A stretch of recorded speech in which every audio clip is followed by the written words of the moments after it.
You're sitting at your kitchen table paying bills, and you wonder why everything seems more expensive than it used to be. Your grocery bill keeps going up. Your rent keeps climbing. Your salary barely covers what it used to, even though you're working the same job. You might blame corporate greed or supply chain issues or economic uncertainty, or if you don't like whatever president is currently in office, you blame them. But what if I told you the real reason has nothing to do with any of that? What if the reason you're getting poorer has nothing to do with how hard you work or how smart you are or even how the economy is performing? What if I told you there's a hidden system that's been systematically transferring wealth from your pocket to the pockets of banks, governments, and the wealthy for over 50 years? A system so subtle, so well disguised that most people don't even know it exists. This isn't a conspiracy theory. This is economic policy. This is the monetary system we live under every single day. And once you understand how it works, you'll never look at money the same way again. Hey, I'm Brandon, and welcome back to My Money Mint, the channel where I dive into topics related to money and wealth. All right, let's get into it. Let's start with one of the most important dates in modern economic history, August 15th, 1971. Most people have never heard of this date, but it fundamentally changed the entire global financial system. On this day, President Richard Nixon appeared on television and announced what would later be called the Nixon shock. He suspended the convertibility of the US dollar into gold. Under the Bretton Woods system established in 1944, the US dollar was backed by gold at $35 per ounce. Other countries fixed their currencies to the dollar. This meant every dollar in circulation was theoretically backed by real gold sitting in US vaults. But by 1971, the system was breaking down. The US had been printing more dollars to fund the Vietnam War and domestic spending programs. Foreign countries were starting to demand gold for their dollars, and the US was running out. By August 1971, there were only 10,000 metric tons of gold remaining in US reserves, less than half their peak amount. The US couldn't honor its promise to convert dollars to gold anymore, so Nixon made a fateful decision. He temporarily suspended gold convertibility to protect the dollar against the speculators. This temporary measure has now lasted over 50 years. What Nixon did was turn the US dollar, and by extension, the entire global monetary system, into pure fiat currency. Money backed by nothing except government promises. Before we go further, we need to understand what inflation actually is, because the definition has been deliberately obscured. Historically, inflation referred to the creation of new money, not rising prices. The word literally means to inflate the money supply. Rising prices were called the effects of inflation, not inflation itself. This distinction matters enormously. When we think of inflation as rising prices, we look for external causes like supply shortages or corporate greed. When we understand inflation as money creation, we see the real source of the problem. Milton Friedman demonstrated that inflation is caused by increasing the currency supply in excess of growth in actual GDP. More money chasing the same amount of goods and services means higher prices. John Maynard Keynes warned that by a continuing process of inflation, governments can confiscate, secretly and unobserved, an important part of the wealth of their citizens. Think of it like this. You have a pizza divided into 6 equal slices. A federal agent cuts each slice in half and confiscates the extra 6 slices. You still have a slice, but it's now worth half as much. This is exactly how inflation works with currency, creating more units while the underlying value remains the same. The purchasing power doesn't disappear. It gets transferred to whoever receives the newly created money first. This brings us to one of the most important economic concepts most people have never heard of, the Cantillon effect, named after 18th century economist Richard Cantillon. Currency injections don't disperse evenly through the economy. They flow to certain recipients first, and these early receivers get to spend the new money at yesterday's prices before inflation becomes visible. Banks, hedge funds, government contractors, and politically connected businesses receive newly created money first. They use it to buy assets like real estate, stocks, and commodities before prices rise. By the time this new money filters down to teachers, nurses, retail workers, and pensioners, prices have already increased. These late receivers face higher costs with unchanged incomes. This isn't accidental. It's a feature of the system, not a bug. The wealthy protect themselves by owning assets that rise with inflation. Real estate, stocks, commodities, and businesses all tend to increase in value as more money enters the system. Meanwhile, people who save money in bank accounts or hold fixed income investments see their purchasing power steadily eroded. But the story gets even more remarkable when you understand how banks actually work. Most people think banks take deposits and lend them out. This is completely wrong. Banks don't lend money they have. They create money they don't have. When you take out a loan, the bank doesn't take money from someone else's account and give it to you. They simply type numbers into a computer, creating both the loan and the deposit simultaneously.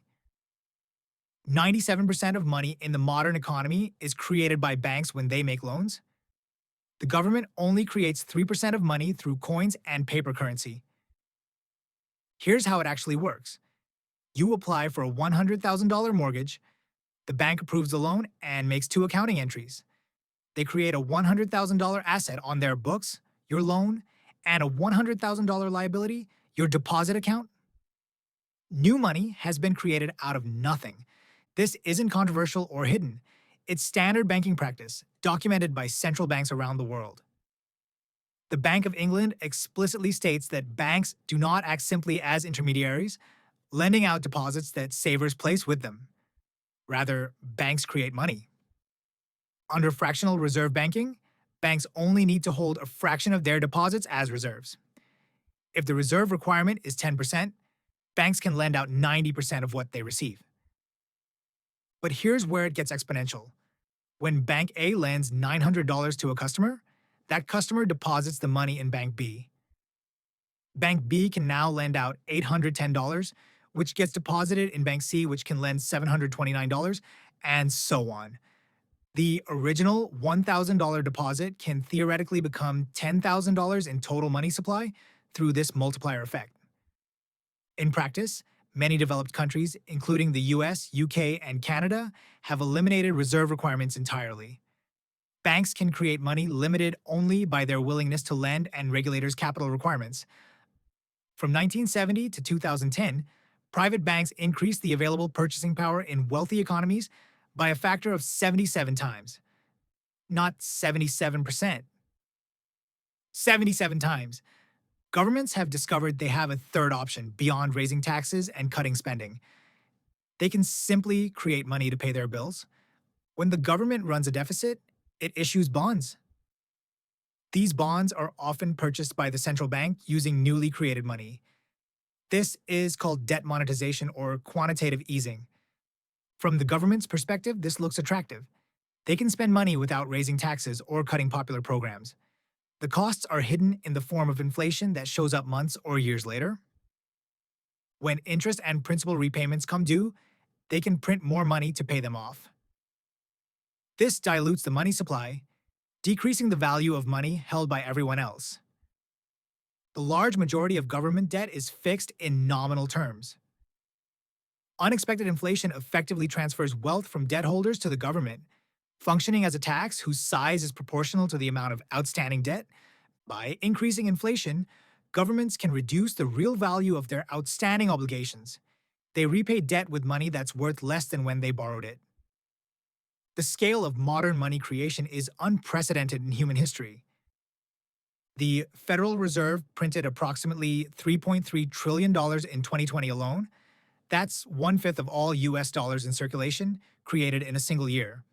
The Fed's balance sheet increased from around $4 trillion at the beginning of 2020 to $7.4 trillion by early 2021. Since the Federal Reserve's creation in 1913, the US dollar has lost more than 98% of its purchasing power. A dollar in 1913 had the same purchasing power as about $30 today.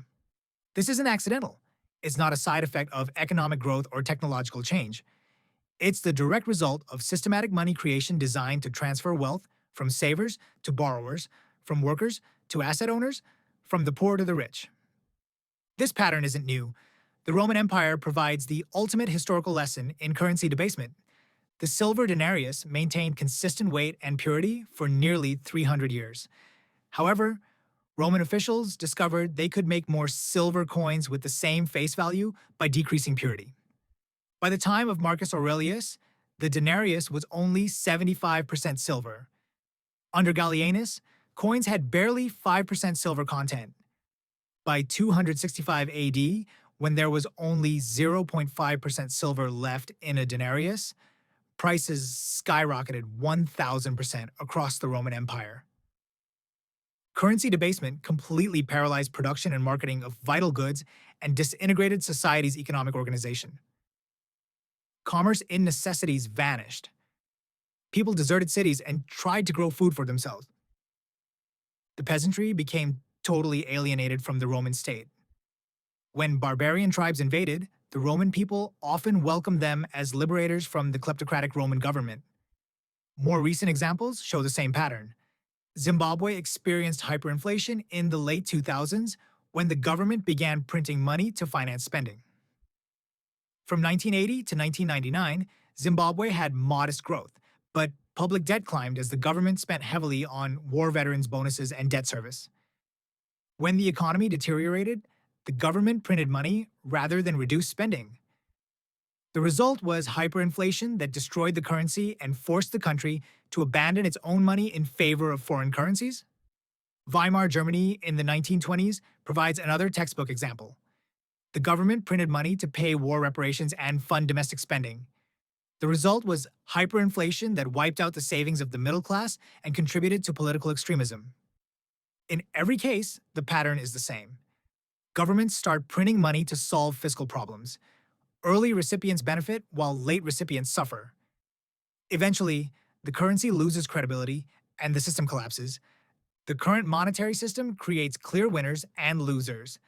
The winners include banks that create money through lending, governments that can print money to fund deficits, asset owners whose properties rise with inflation, borrowers whose debts are inflated away, and financial institutions that receive newly created money first. The losers include savers whose purchasing power is eroded, workers whose wages don't keep pace with monetary expansion, pensioners on fixed incomes, people in developing countries whose currencies weaken against the dollar, and future generations who inherit the debt. As the Bank of England admitted, quantitative easing made the richest 5% of British households £128,000 better off per head by 2013. The vast majority of newly created money flows to wealthy asset owners rather than ordinary workers. Real estate provides the clearest example of how asset inflation works. Real estate is a tangible asset that tends to hold value during inflation. As prices rise, so do property values and rents. Equity REITs outperformed inflation 66% of the time with an average real return of 4.7%. They provide partial inflation hedging through pass-through of price increases in rental contracts and property prices. This explains why housing has become unaffordable for an entire generation. Banks have increased the money supply by an average of 11.5% per year over the last 40 years. This pushed up house prices and priced out millions of potential buyers. The mountain of mortgage debt doesn't come from borrowing someone else's savings. It comes from money created out of nothing by banks, driving up asset prices that borrowers then need larger loans to afford. According to a JP Morgan survey, 47% of quantitative investors believe commodities are the most effective hedge against inflation, followed by equities at 27%. Real assets like stocks, real estate, and commodities offer better protection against energy price increases than financial assets. Energy historically generated the strongest real returns when inflation surprised to the upside, while industrial metals provided protection against demand-led inflation. This is why the wealthy keep getting wealthier. They own assets that inflate with the money supply, while workers see their purchasing power decline. While ordinary citizens face systematic wealth transfer, sophisticated investors understand the game and protect themselves through real assets, such as real estate, stocks, commodities, and precious metals that hold value during inflation. Foreign currencies to diversify into currencies backed by more responsible monetary policy. Cryptocurrency? digital assets outside direct government control, though still subject to regulatory pressure. Productive assets like businesses and income generating properties that can raise prices with inflation, and skills and knowledge. Human capital that can't be debased through money printing. The fiat monetary system continues because it benefits the most powerful groups in society. Governments can spend without limit while shifting costs to savers and future generations through inflation rather than unpopular tax increases. Banks profit enormously from their money creation privilege. They create assets, loans, that generate interest income while creating liabilities, deposits, that cost them almost nothing. Politicians cannot turn off the money printers because slowing inflation would cause immediate bankruptcies, unemployment, and potential political upheaval. The system has become addictive, requiring ever larger doses of monetary expansion to prevent withdrawal symptoms. A 2025 survey found 46% of global crypto users now view digital assets as inflation hedges, up from 29% in 2024. East Asia saw the steepest increase, from 23% to 52%, showing how macroeconomic stress drives adoption of alternative assets. Bitcoin's fixed supply of 21 million coins makes it theoretically resistant to monetary debasement. Unlike fiat currencies, no government or central bank can create more Bitcoin at will. However, cryptocurrency's effectiveness as an inflation hedge remains contested due to extreme volatility. While Bitcoin can't be printed like dollars, its price can still be manipulated through regulation, taxation, and market intervention. The parallels to historical currency collapses are mounting.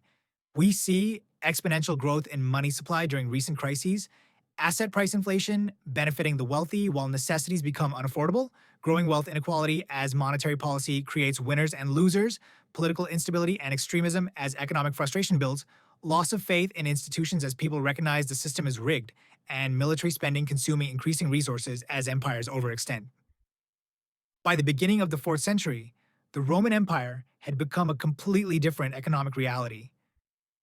Public excesses in military budgets, incessant bribes, repeated tax increases, growth of bureaucracy, and continuous requisitions had exhausted the economy.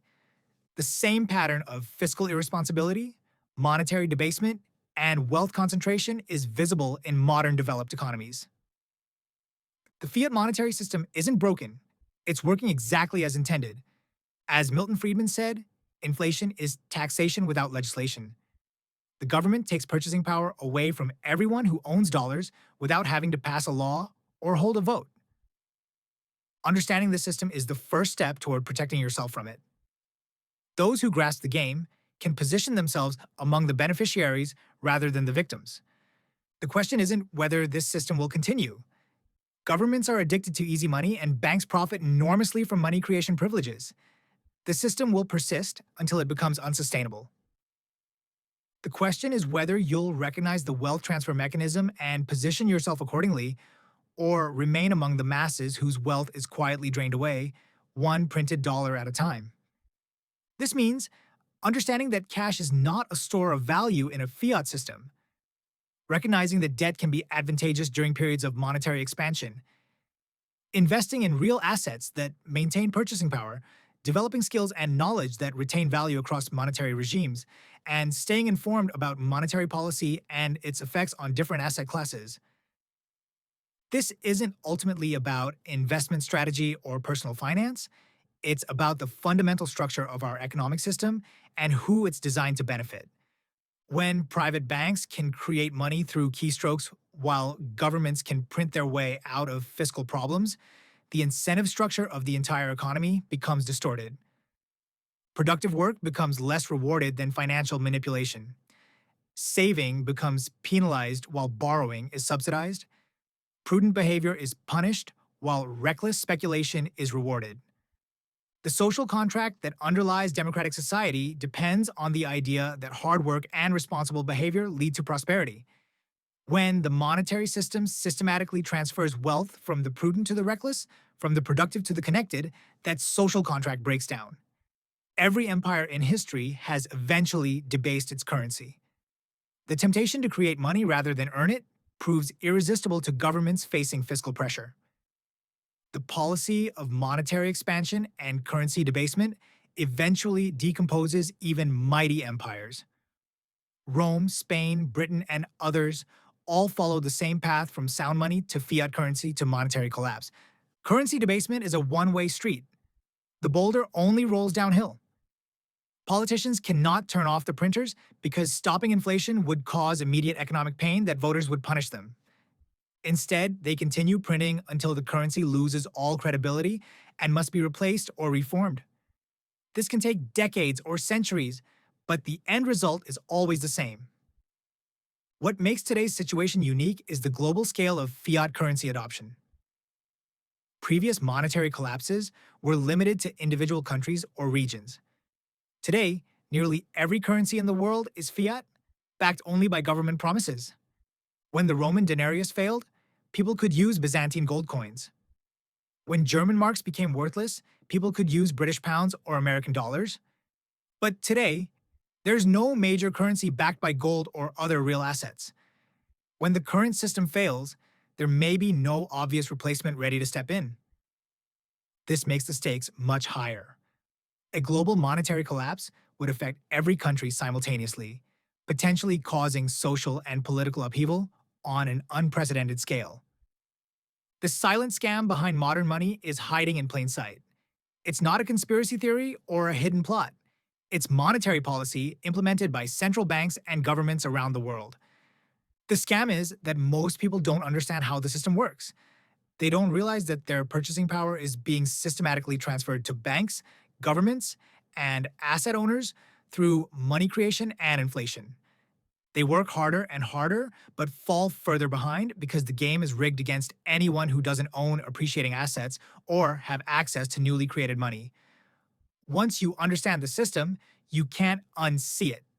Every dollar printed, every loan created, every asset bubble inflated becomes part of a pattern of wealth transfer from the many to the few.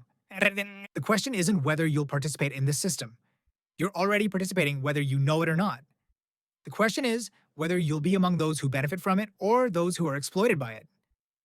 Understanding the silent scam behind modern money is the first step toward financial freedom in a world where money itself has become a tool of systematic wealth extraction. Thank you for watching my Money Mint.